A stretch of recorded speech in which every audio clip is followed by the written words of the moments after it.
and welcome again to the Chronicles of an Immigrant. And I have a whole lot to talk about this week. I went on holiday.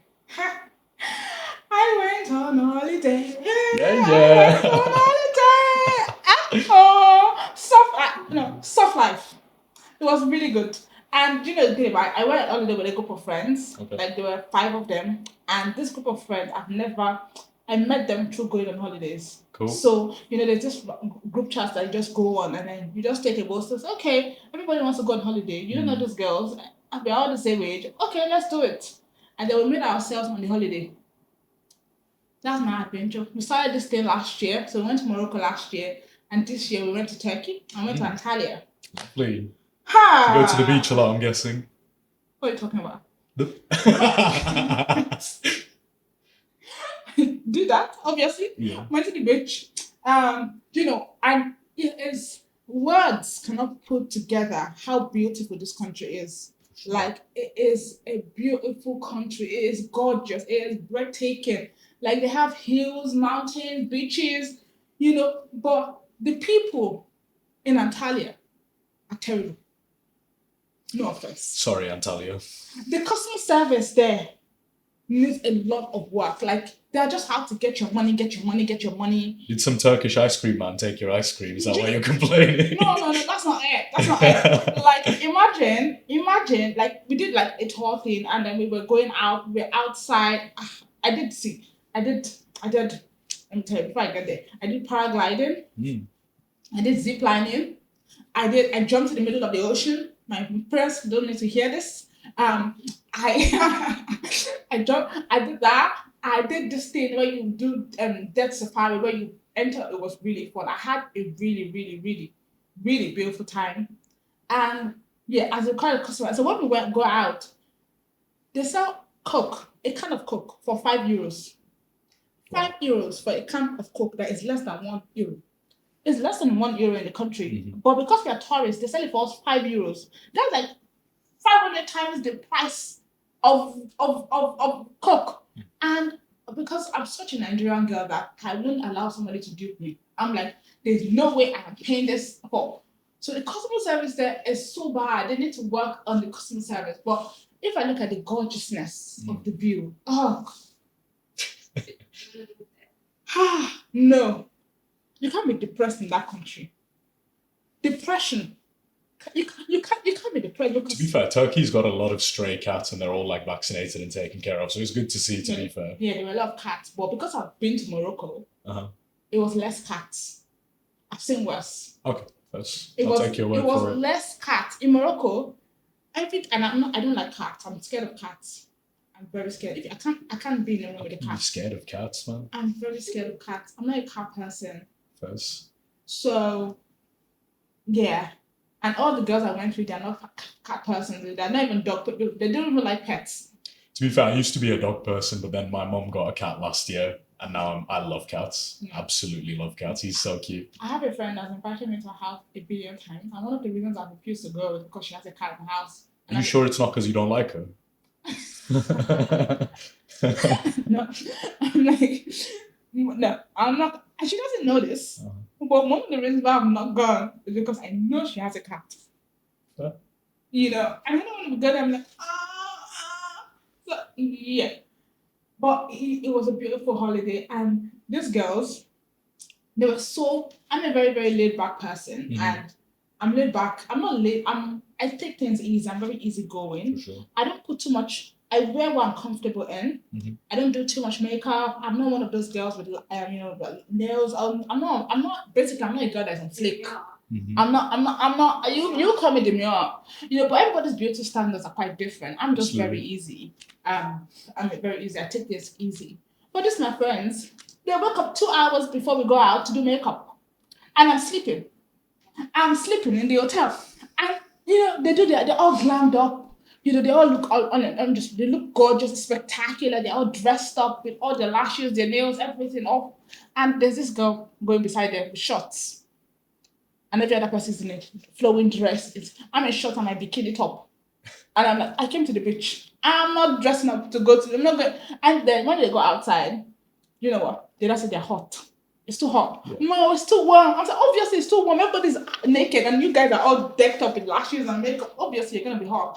So that was their story actually. And then after the holiday, after we got back and we were on the plane, like they're so tired. Obviously, why would you be tired? You spend 2 hours every day doing makeup. When I was sleeping. I didn't realize doing makeup makes you tired though. Because you have to wake up earlier. So when we go on like the tour, we got the tour guides and stuff. And let's say the tour is at 9. The person I was living with, my roommate, she wakes up at 5 o'clock. So she spends 2 hours getting her makeup done, 1 hour getting her hair done. She misses breakfast because there's no time. And tour guides are coming at 9:30. And we need to be at like 9:20. I imagine doing that every day for 6 days. Yeah, you won't catch me missing food for no makeup, man. There's no way. There's no way. And I'm just like, oh, it's gonna just take me 15 minutes to get ready, guys. And so I wake up. Let's say the guys come at 9:30. I wake up, let's say 7:30. I just wear my shorts, my bikini top. I wear my slippers. I just do my hair. I just do wash. I wash it. I don't comb it, and go. Put my shades on. I'm like, yeah, ready to go. All good. It's time to enjoy the holiday. But they miss the holiday, and when they go out, they're all about the pictures. They want to take nice pictures for Instagram. They want to take they want to be demure. They want to take nice pictures and post. And I'm like, I don't care about no pictures. I don't have an Instagram life. I don't have a social presence. That's valid, man. So that's so valid. I don't have to, waste my time trying to do. See, the problem with being that person is then you get asked to take all the pictures. Yeah, true. It's not fun. I didn't mind taking the pictures. But if you're taking pictures for 3 hours in a row, that's not the one. No, I'm wrong. I don't take pictures I won't do that. I just give it 10 minutes of my time. Okay. Because I'm more focused on enjoying the view. Absolutely.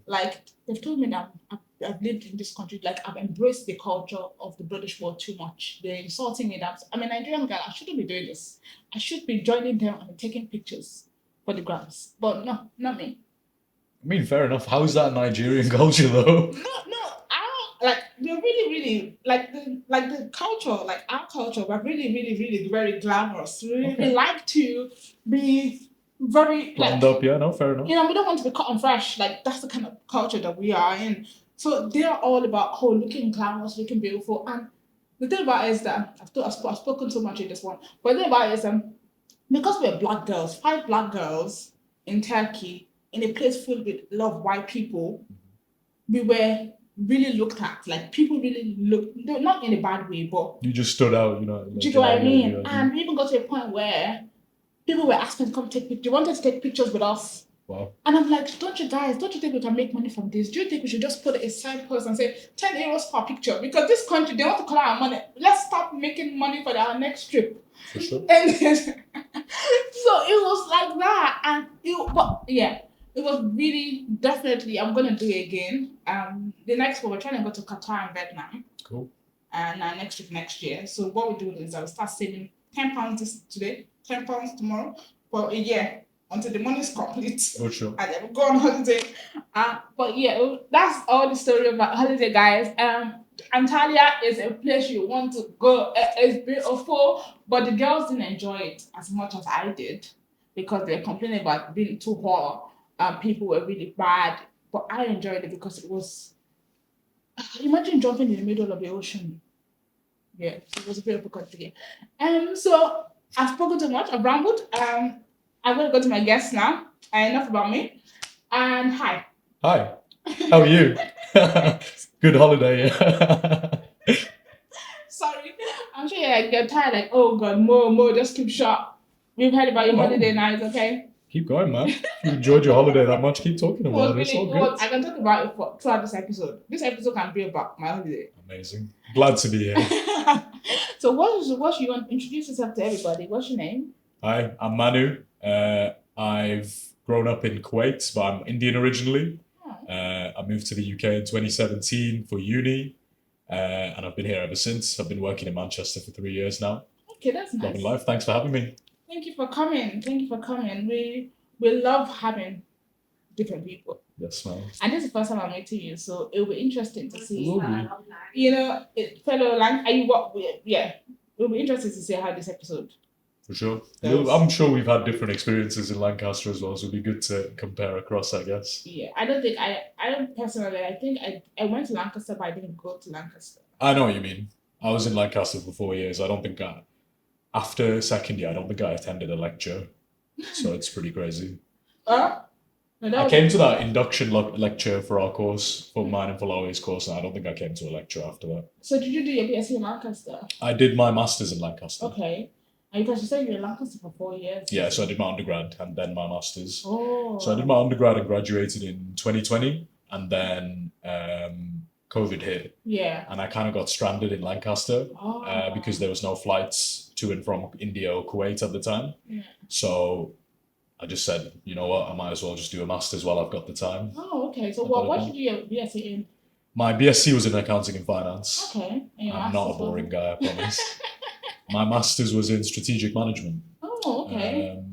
What was it? MSc management. Yeah, that's the one. Well, why did you change that? Why did you choose that master's though? Because A, I didn't really enjoy accounting and finance. I didn't want that to become all of my life, if that makes sense. And B, management is quite holistic in terms of you need to know the technical side of it, but you also need to have, the psychological side of it and have the communication skills to actually succeed in what you want to do. I thought doing that would give me a lot of background in a lot of relevant areas towards my career in the long term. And did it? It did, for sure, yeah. No, I'm working in consultancy and advisory at the minute. I deal with clients on a daily basis, and obviously you work independently as well as part of a team. Okay. And I feel like a lot of the, the courses and the deadlines and the work we got as part of our masters definitely gave me a lot of insight That's good. towards stuff like that. That's good. That's good. I did my BSc in accounting as well, but Mhm. and I loved accounting in practice, in theory. Okay. But in practice, Yeah, it's not ideal because once you specialize in accounting, it's quite hard to go anywhere else. I do love working with numbers, don't get me wrong. My mind it's made for numbers, but I didn't want my job to just be sitting in front of a screen and looking at numbers. I like meeting new people. I think I'm a pretty friendly guy in general. yes, you are. I'll say so. And yeah, I like dealing with problems, really. I think I'm a problem solver. And so far, in the 3 years that I've been working here, it's been good. That's good. Okay, before we go into that, we're going to play a quick game. Sure. Okay, you ready? Ready? You ready? Let's go. Okay, you ready? Okay, so this game, I'm going to do a different twist to this game. So this game, you're going to guess, I'm going to give you like alphabets. Like I will just pick an alphabet, W, say a place. So we're going to Say a place. Yes, so we're going to say a place in the UK, Okay. in the United Kingdom, Yes, ma'am. that starts with With the letter. exactly. No problem. That starts with the letter. And let's say 2 minutes. Well, 2 minutes. Let's do it. Oh, a minute. 1 minute 30 seconds. Yeah, 1 minute 30 seconds because I've blabbed too much in my holiday Okay. shenanigans. So 1, 2, ready, go. Out. Reading. Ready. Okay, that's good. E. Edinburgh. Sounds good. C. Cornwall. Oh, okay. B. V is tough. V, I'm gonna skip. U. You. Ulverston in the lakes. Ah. P. No, that's D. That's a D. D. Darwin. Yeah. Doncaster. Doncaster's crazy. Doncaster as well. T. T. Thames. 10. It's the river, man. I don't know. Tyneside, why not? I'm like, what's that? L. Lancaster. Leeds as Vamos. well. Nice. Q. Queensborough. That is a place. That is a Queensborough. come on. 100%. 100%. Y. Yale, but that's not in the UK. I don't know. Yeah, university. Somebody wants to go to Yale. Z. Is there even a place that starts I with have Z? no idea. I should have googled this before. B. Brentwood. B. Brentford, sorry. Bradford. Bradford is good. Bradford. No, but you winged it. You winged it. Brentford is a place, a Premier League club. W. Westminster. Okay, yes, that's a place. P. The P. P. P. Poland. I don't know. Oh. Pittsburgh. Pittsburgh is not in the UK. Pittsburgh is not in the UK. It's on. Yeah. want to Google X now. Like, I don't know what places starts with X or Z. That's one to Google. Yeah, after the podcast. Yeah, nice. Sure. Yes, now that we're back to Manchester. I wonder, you never even said N. I was expecting to say never came to N. You know, N. I was waiting for it. Yeah, you never did. No. But anyways, we're back to Manchester and we're back to what we were going to say today. So do you want to take us on a journey of, how your life in Kuwait before coming to the UK? Before coming to the UK? Yeah. Okay. I was born in India, in South India, in Kerala. In a small town called Palakkad, and me and my mom moved to Kuwait when I was 2 years old, so that was in 2001. Okay. And I grew up in Kuwait, like all my schooling and everything, all the way up to high school was in Kuwait until I was 18. And straight after that, I came to England in 2017. How did that different? It was definitely different because in Kuwait I went to an Indian school. Okay. So obviously was surrounded by a lot of Indian people. So in terms of, who I grew up around, it was definitely people similar to me in similar situations as me, people who have, born in India and then their families have moved to Kuwait for more opportunities. But I also was lucky enough to make some Kuwaiti friends along my way. So I'm quite multicultural in that respect, thankfully. But yeah, no, it was good. I can't really say anything bad other than growing up in Kuwait as an immigrant was definitely difficult because if you're a Kuwaiti citizen, the benefits you get from the government and how you're treated in general in the country is, it's miles better than how you're treated as an immigrant. But thankfully, like I said, I've made Kuwaiti friends and I got friends with the locals. So my time there wasn't all that bad. Did you ever ask your mom why she chose Kuwait? For the money and no taxes, I don't need to ask her that. No, but then why did you leave Kuwait? Because why can't you just go back? To be fair, in the long term, my destination is probably the Middle East again. Maybe not Kuwait. Okay. Maybe somewhere like Dubai. Okay. But I left because, I don't know, I didn't really want to spend my 20s somewhere that I couldn't really enjoy it to the fullest. Kuwait's quite restrictive in terms of, the lifestyle. There's no mention of alcohol or anything of the kind there. Even listening to music too loud in public is a big deal because obviously it's a Muslim country and I'm not saying anything bad. Obviously, I do respect the traditions and everything, but at the end of the day, it's my life and I want to enjoy my life. And I thought, it'd be better to leave the country and get an experience in a Western country, in a first world country. Before you left Kuwait, did you ever become a Kuwaitan citizen? I don't know what that's a word. Kuwaiti citizenship is probably the hardest citizenship to get in the world. You can't get a citizenship in Kuwait unless you're born to Kuwaiti parents. And there's no way to get a citizenship like that in any other case. How were you able to remain in Kuwait for that long without it? As a working resident, my mum was the working resident, and obviously when I was a kid, I was her dependent. I think the age that you could get that till is 21 for a guy. I obviously left Kuwait when I was 17 or 18 for uni. So thankfully I didn't have to stay there too long and, be a burden for my mom or anything. But now if I want to visit Kuwait, you can just get like a visitor's visa for like a month and you can go, which is what I'm doing in a couple of weeks actually. I'll be in Kuwait on the 7th of October. Yeah, so it means that there was definitely no future, you would say. There definitely was because like I said, there's a lot of money to be made in the Middle East. But if you didn't have to be your dependent, if you there was a level you had to get to still be dependent. So if you still remain in Kuwait, how would that be in terms of your visa and your? It'd be fine to be honest, because I worked in Kuwait for a year before coming back here after my masters. It was good. It's pretty much the same work I'm doing now. I used to work in corporate finance, whereas now I've moved on to more of a consulting role, probably within the same industry. But working in Kuwait essentially meant that I had to get a work visa, get a company to sponsor me the work visa, and essentially get a Kuwaiti sponsor as well, Kuwaiti citizen, to say, hey, we need this guy here to work, blah, blah, blah. It was a good year of work, to be fair. I gained some good experience there, met a lot of interesting people. But at the end of it, I kind of felt like I wasn't really living the life that I wanted to be. So I started applying to the UK again and thankfully got a job pretty soon after. I'm enjoying it. That's good. Yep. That's good. How easy, I won't say it was easy, but how How Was difficult it? was it to get a Yeah. job in the UK? You have no idea, guys. So it was actually, yeah, it was pretty stressful to start with. But I think it's the case like it is for anything you do. The more you do it, the better you get at it. Practice makes perfect. 100%. And there was a lot of rejections before I got some, positive Yeah. offers. Yeah. So yeah, it was a journey for sure. I'm glad I got to where I am now, though. That's so good. I have a random question to Go for ask, it. and this episode is going to be full of randomness. Happy days. I've been thinking, and I told myself the next person that comes on this podcast, I'm going to throw that person this question. Have you ever thought about retirement? Right now, Yeah, like no, just in general, like okay, the word retirement, like have you thought about it? Like yeah. okay, No, for sure. I have, definitely. Ideally, I'd like to retire before I'm 40.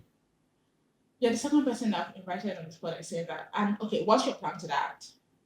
My plan is to keep working, keep learning new things, keep following my passions. Really, like I said, I've been in the UK for a bit now, but through my time in the UK, I've met a lot of interesting people. And I've done a lot of interesting things, and one of the things that I spend the most time on these days is my music. Okay.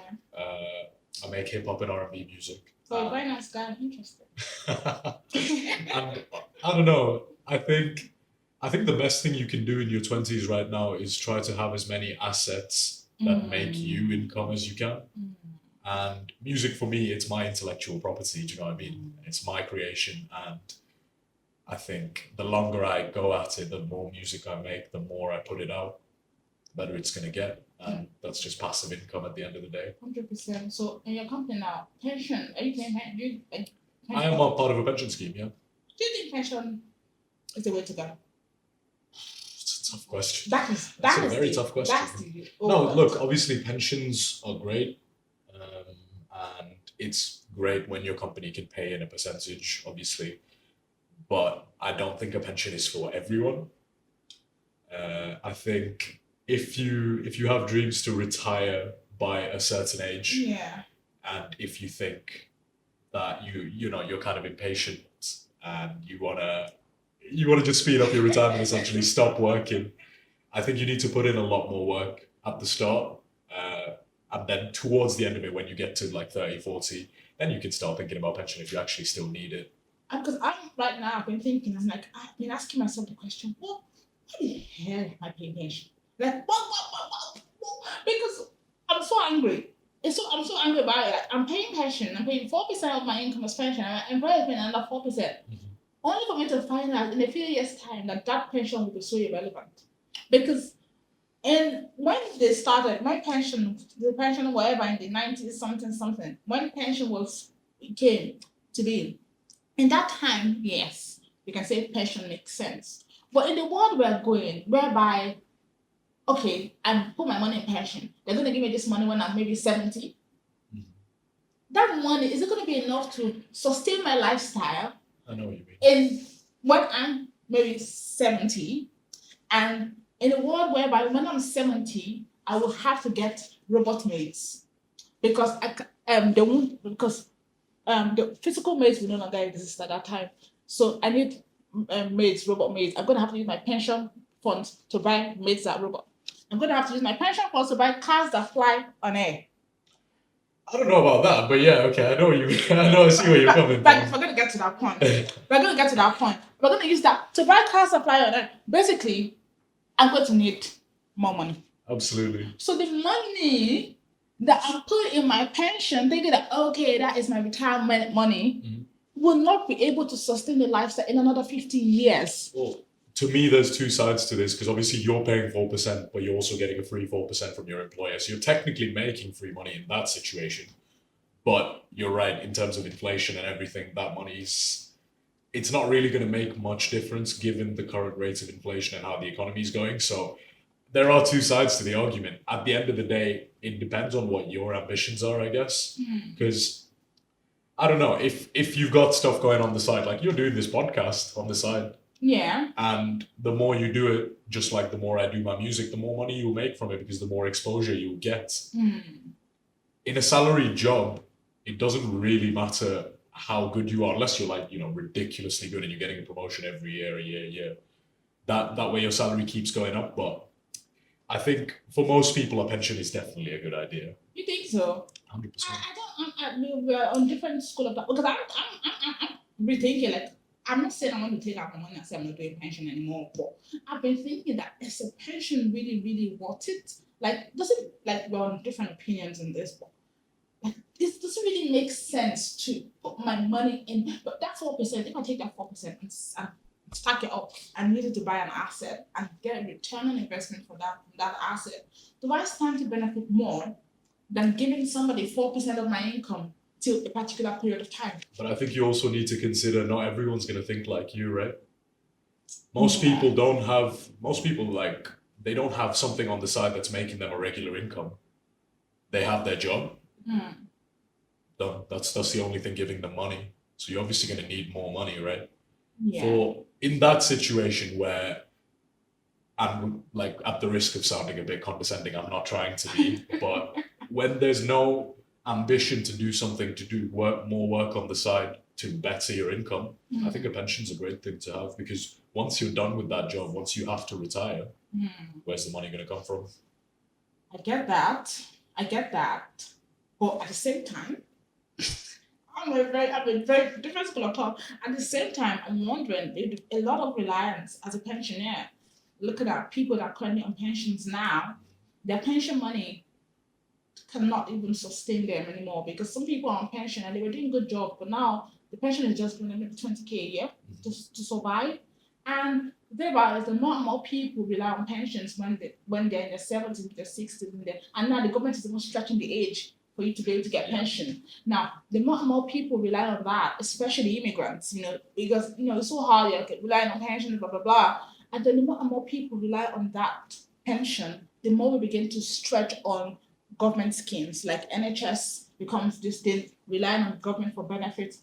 When more people rely on that, the system will just crash. What happens when one day when the government says there's no longer NHS and we all have to be privatized? What happens when this? I don't think that's that far away, to be honest, because I've got a cousin that works in the NHS, and like, I think it was at some point earlier on this year or close to the end of last year, there was loads of doctor strikes, junior doctor strikes, because the NHS can't afford to pay them as well as they should be paid. So, are we the same? I think we have the same answer to this, because we share a point of view on the investments and the assets to be made right now. Yeah. I think later on, where some people might not share our point of view, who might be using their money to just, have fun and do, like, not thinking too much about the future.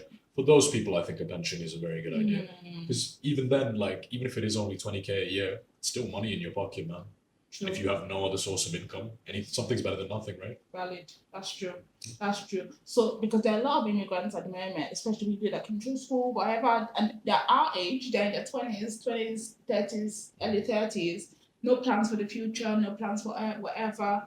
Now is the time, because I want this episode actually to be about pension or no pension. Like, now is the time for us, like, to advise some people, especially the fact that you have strategy management background and the background in finance. It's trying to get people with the mindset that they need to start thinking outside of the box, apart from their income. I wouldn't say it's outside of the box necessarily, because the moment you go online now, there's so much stuff about, you can put your money here, you can put your money there, you can do whatever you want. Obviously, don't fall for the online ads, because that's not. If you see something online that's too good to be true, it probably is too good to be true. 100%. But I think the point about financial education and financial literacy, you make a really good point, because there's so much online information now. People are they're kind of overwhelmed by it. There's so much to learn and there's so much to consider. I think it's just about finding what's good for you and what suits your strategy in the long term. And I think the kind of base layer for all of that is having objectives in mind. You need to set your own goals. You need to know what you're working towards.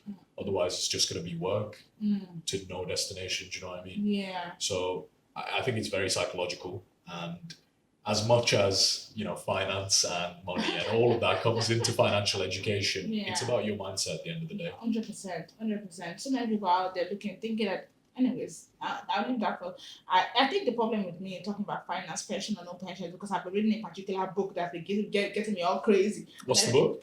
Rich Dad Poor Dad. I've just read that. That's crazy. Really? Yeah. Are you still reading it? Are you? I'm still reading. I'm almost done. Really, really good book. Ah. I don't think I'd be good with my money without that book. No. Genuinely such a good book. It changes things. It makes you Absolutely. look at things from a different perspective. Do you know the thing about it is I've been reading a lot this year, and when I finish reading one book, I'm like, oh my god, this is the best book I have ever read. I want to read it again. But I get the courage to read another book, and I read the other book. I'm like, this is the best book I've ever read. So now it's like a lot of books I'm reading, because with my next book now, I have one that's called 1964. Okay. 1984. Yeah. I don't know about it, but I'm on to read it because Amazon recommended it, and then I want to read The Psychology of Money. Good book as well. Have you read it? I've heard about it. I think I've read like an abridged version of it. I think the best book about money I've ever read was Freakonomics. Oh, okay. Freakonomics was a really good book. Was it better than Rich Dad Poor Dad? Different books, because Rich Dad Poor Dad I think is more like self-help. Yeah, okay. And I remember seeing something online that was like Robert Kiyosaki, who wrote Rich Dad Poor Dad, when the book actually came out and started gaining popularity, he got a lot of hate because the book essentially was presented as financial advice. And he had to clarify, that's not advice. That's what I did. You know what I mean? That's my template. You can use it if you want to. Because at the end of the day, you can give as much financial advice as you want.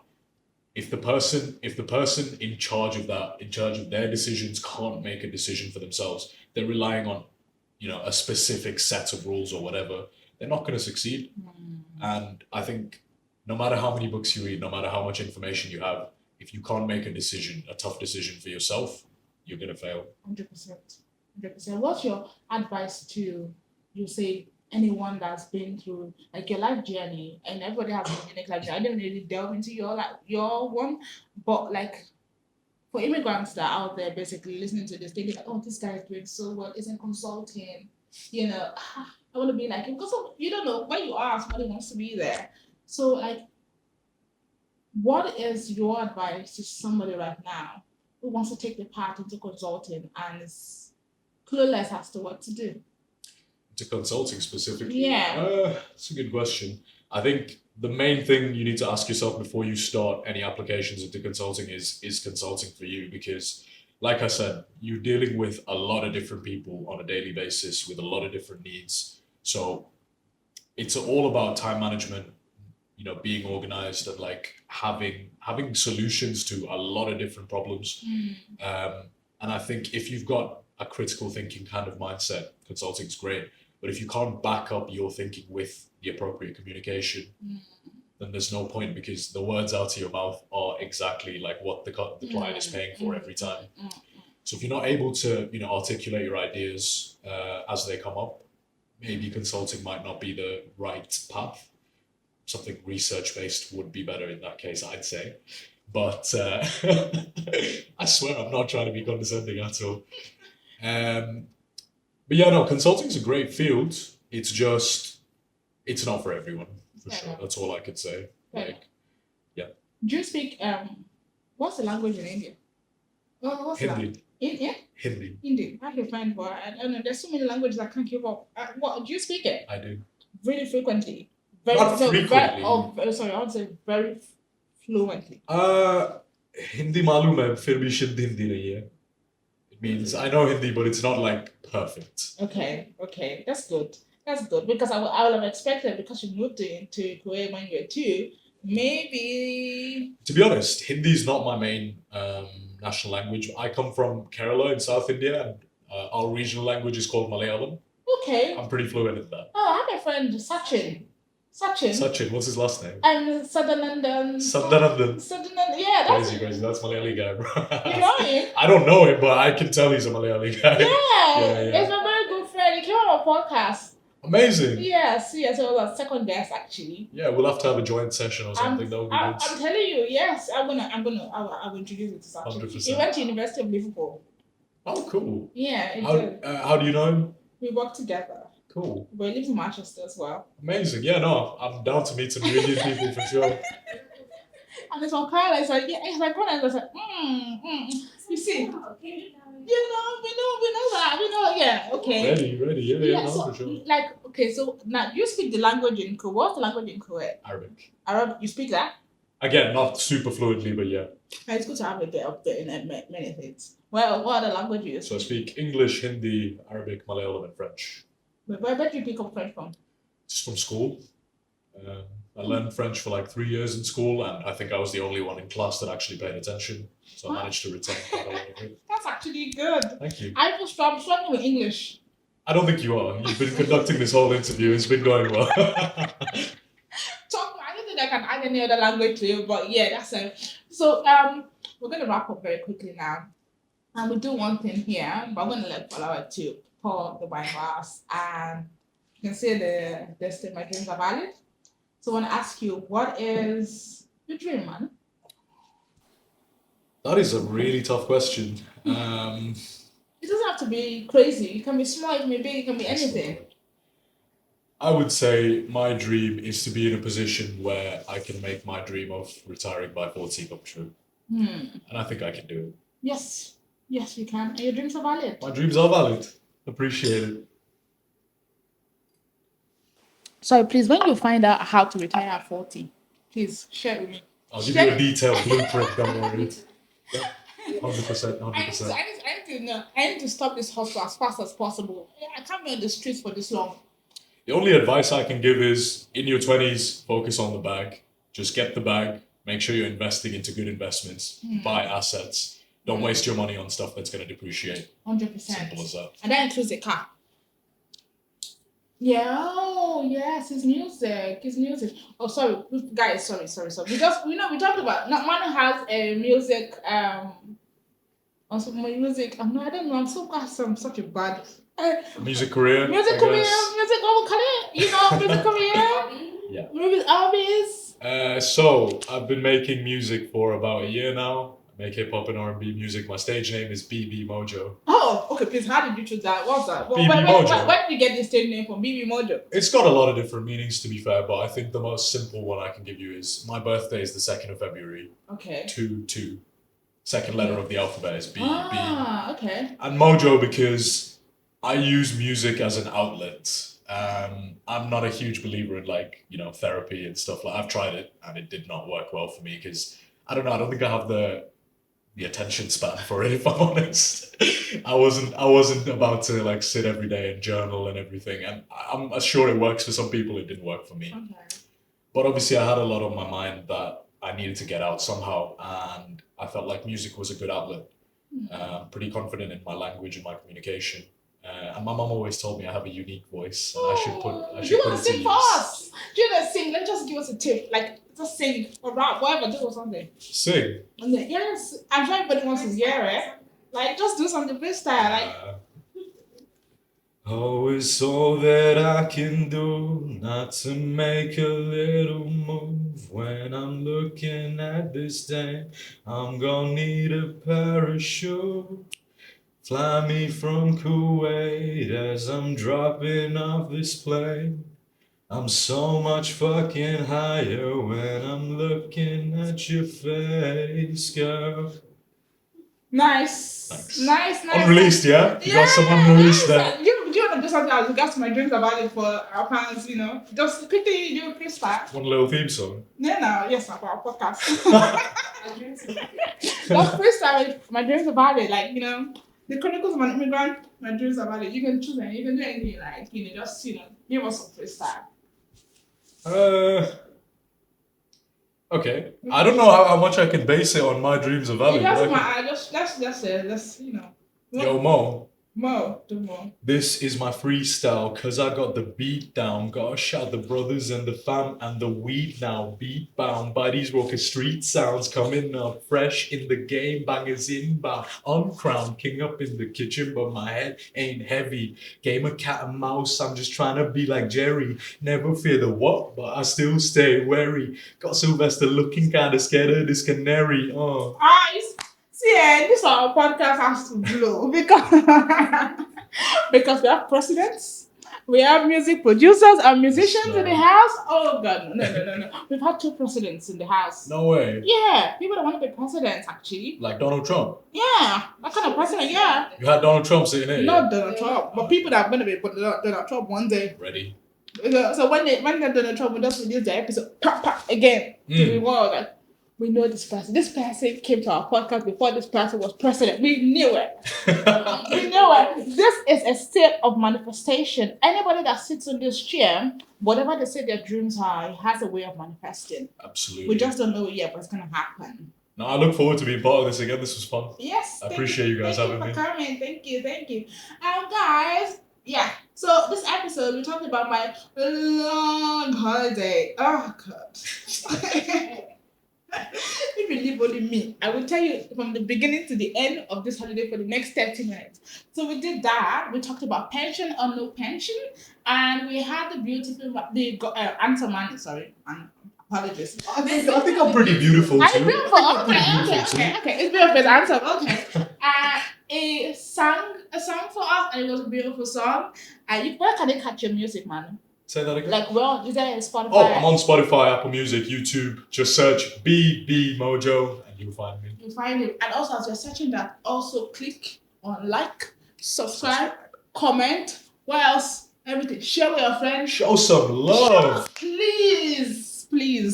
I beg. In my Nigerian slang, I beg. Thank you very much. And see you guys in the next episode. Bye.